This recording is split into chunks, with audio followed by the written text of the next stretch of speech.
guys. So today I wanted to look at a couple different ways that you could organize your school curriculums, school books, school items. So let's take a look. Okay, so we have this handy dandy cabinet here. I'll show you inside. And here I keep a lot of things, but I've got some toys for the little kids. I've got some extra craft supplies, some science experiment kits, and some little hands-on manipulative items. Bananagrams, just a side note, if you don't have bananagrams, it's a great game. So this is how I organized my oldest's first grade curriculum in these little storage cabinets that I got at Walmart. So I had a little bit of fun with the font on the labels here. Yeah, fun.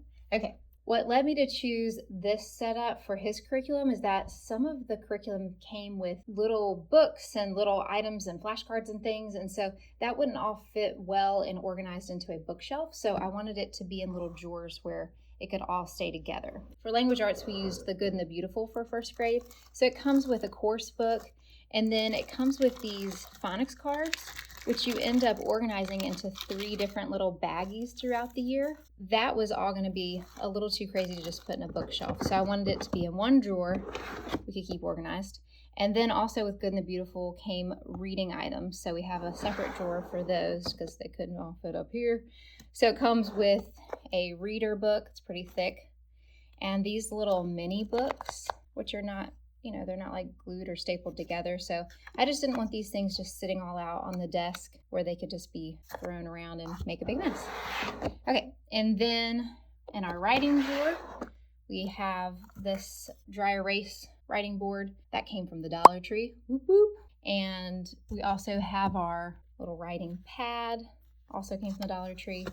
And then I found just some free printables for handwriting that I put into these little sheet protectors so that they can use them over and over with dry erase markers.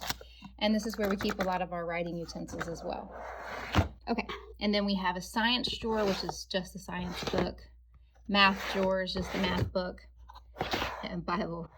So that is how we did it for first grade. Then this past year, with my daughter being in kindergarten, we got these little magazine holders or file holders from IKEA.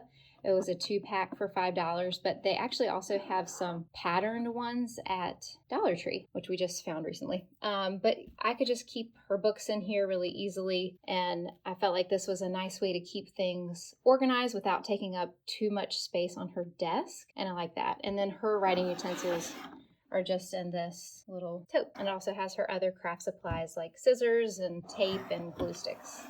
Okay. And then, of course, another way that you could organize your school books would just be in a bookshelf. Ta-da! These are books that we've used or are going to use, or like coloring books.